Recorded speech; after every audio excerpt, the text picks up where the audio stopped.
शालिनी की उम्र लगभग 28 साल की हो चुकी थी, लेकिन अभी तक उसकी शादी नहीं हुई थी।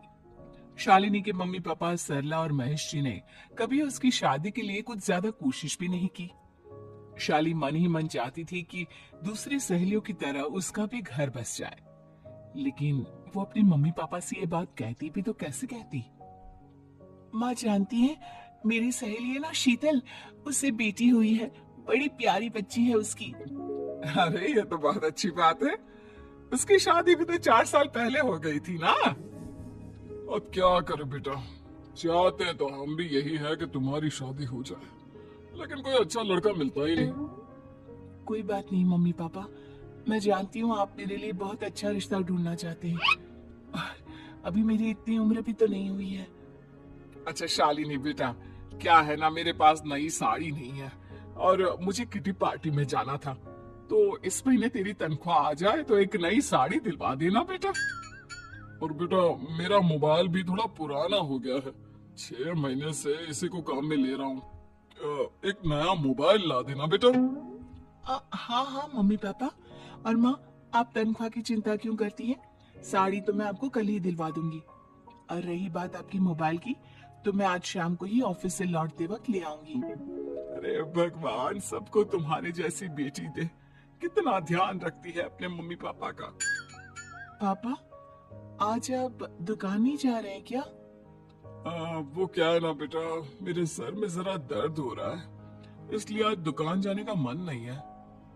पापा दवाई ले लीजिए और अगर हो सके तो चले जाइए। इस तरह दुकान बंद रहेगी तो ग्राहक आना बंद कर देंगे ना। अरे बेटा, तेरे पापा की अब उम्र हो चली है और तू है ना हमारी कमाऊ बेटी, इतनी अच्छी नौकरी करती है, हमारा ख्याल रखती है। तेरे पापा को चिंता करने की क्या जरूरत भला है? ठीक है पापा, आप अपना ध्यान रखिए। मैं ऑफिस से लौटते वक्त आपका फोन ले आऊंगी। और माँ, आपकी साड़ी हम कल लेकर आएंगी। शालिनी के जाने के बाद क्या करे? शालिनी के लिए सच में कोई लड़का ढूंढकर उसकी शादी करवानी है क्या? अरे पागल हो गई हो क्या? वो शादी करके इस घर से चली गई तो हमारे खाने के लिए पैसे कहाँ से आएंगे? जानती हूँ वैसे भी आपको ना दुकान पर जाने में, काम करने में आलस आता है। अच्छे से पहचानती हूँ आपको। हाँ तो क्या हुआ, बेटी नौकरी करती है। जब बच्चे माँ बाप की कमाई पर मजाक कर सकते हैं, तो क्या माँ बाप बच्चों की कमाई पर थोड़े दिन चैन से जी नहीं सकते? अरे वो तो हम जी रहे हैं ना। देखा ना, हमारी बेटी एक ही बार में हमें मोबाइल और साड़ी दिलाने के लिए कैसे फट से तैयार हो गई। एक दिन सरला की एक पड़ोसन अपने भतीजे का रिश्ता लेकर सरला के घर आती है। सरला बहन, ये मेरा भतीजा है प्रशांत। इसके लिए रिश्ता ढूंढ रही थी बहुत दिन से। अचानक से तुम्हारी बेटी का ख्याल आया। इतनी सुंदर और अच्छी नौकरी वाली लड़की है, मुझे तो बहुत पसंद है। अरे तुम्हारे पसंद करने से क्या होता है? मेरी बेटी को भी तो तुम्हारा भतीजा पसंद आना चाहिए ना।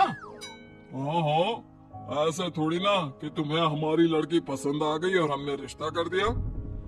मेरा भतीजा बहुत बड़ी कंपनी में जॉब करता है। अंकल जी, मैंने आपकी बेटी को देखा है और वो मुझे बहुत पसंद है।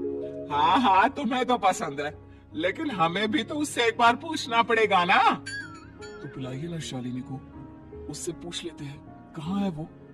ऑफिस गई है और उसको आने में अभी देर लगेगी। लेकिन तभी शालिनी ऑफिस से आ गई। ये लीजिए, शालिनी भी आ गई। अब आमने सामने ही बात कर लेते हैं। आओ आओ शालिनी बेटा, इससे मिलो। मेरा भतीजा प्रशांत प्राइवेट कंपनी में अच्छी जॉब करता है। अब बेटा, तुम्हें ये लड़का पसंद है क्या? देखो बेटा, सोच समझ कर हाँ करना, तुम्हारे ऊपर कोई जबरदस्ती नहीं है।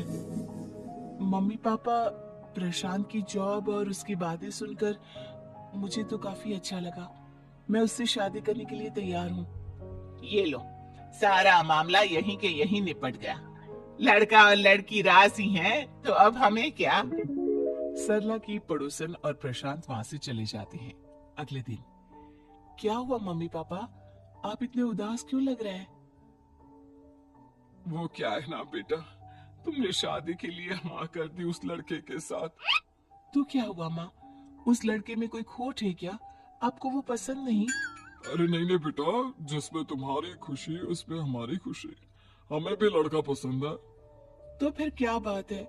अगर कुछ भी है तो आप मुझे बता सकते हैं। तुम्हारी माँ ये सोच सोच कर परेशान है कि तुम्हारे बाद हमारा क्या होगा।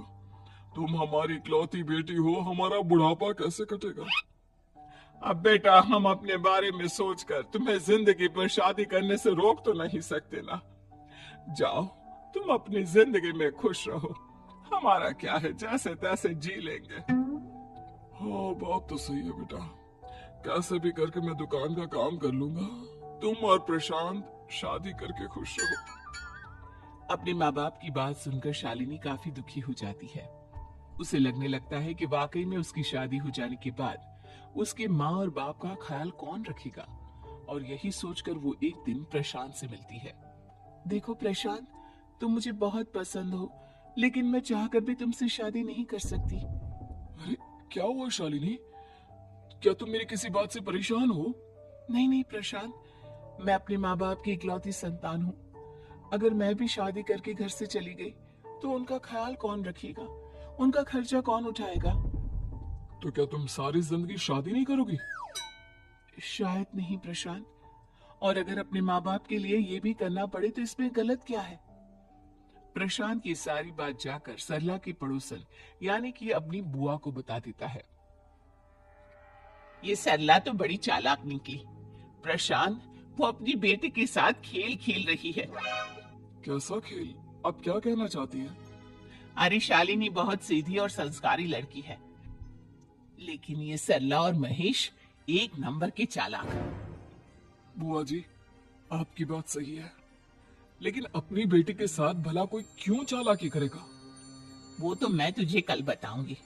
तू कल सुबह मेरे साथ शालिनी के घर चलना। और फिर अगले दिन। क्या हुआ सरला बहन, तुम्हारी बेटी ने तो शादी के लिए मना कर दिया। अब पता नहीं बहन जी क्यों मना कर दिया। हम तो चाहते थे कि बेटी की शादी धूमधाम से करें। हमारी तो बहुत इच्छा थी कि शालिनी की शादी प्रशांत के साथ हो जाए, लेकिन अब क्या करें, वही नहीं चाहती। आंटी जी, शादी के बाद मुझे अपने माँ बाप की बहुत चिंता रहेगी। उनका ख्याल कौन रखेगा, और इसलिए मैं प्रशांत तो क्या किसी से भी शादी नहीं करना चाहती। अंधी हो गई हो क्या माँ बाप के प्यार में? पहले जरा अपने माँ बाप से सच तो पूछ लो। कैसा सच? यही सच शालिनी, कि ये तुम्हारे सगे माँ बाप नहीं है और तुम इनके लिए सिर्फ पैसे कमाने का एक जरिया हो। अरे ये तुम क्या कह रही हो? सच ही तो कह रही हूँ भाई साहब। अब सीधे सीधे अपनी बेटी को अपनी सच्चाई बताओगे या फिर मैं कोई दूसरा तरीका निकालूं? हमें माफ कर दो शालिनी, वो क्या है ना, हमारी कोई औलाद नहीं थी और जब तुम छोटी थी तो हमने तुम्हें गोद ले लिया था। तो इस नाते तो मैं आपकी बेटी ही हुई ना। लेकिन तुम्हें गोद लेने का हमारा सिर्फ एक ही मकसद था कि बड़ी होकर तुम नौकरी करो और हमारे लिए पैसे कमाओ, क्योंकि तुम्हारे पापा को काम करने में बहुत आलस आता है। और ये सच है कि हम ही नहीं चाहते थे कि तुम्हारी कभी भी शादी हो। कोई बात नहीं मम्मी पापा, आपने मुझे गोद लिया, पाल पोस कर बड़ा किया। भले ही उसके पीछे आपका कोई भी इरादा सही, लेकिन मैं आपकी बेटी हूँ। शादी तो मैं प्रशांत के साथ कर लूंगी, लेकिन उसके बाद भी जिंदगी भर आप दोनों का ख्याल रखूंगी। शालिनी की बातें सुनकर सरला और महेश को अपनी गलती का एहसास होता है और वो उससे माफी मांगते हैं।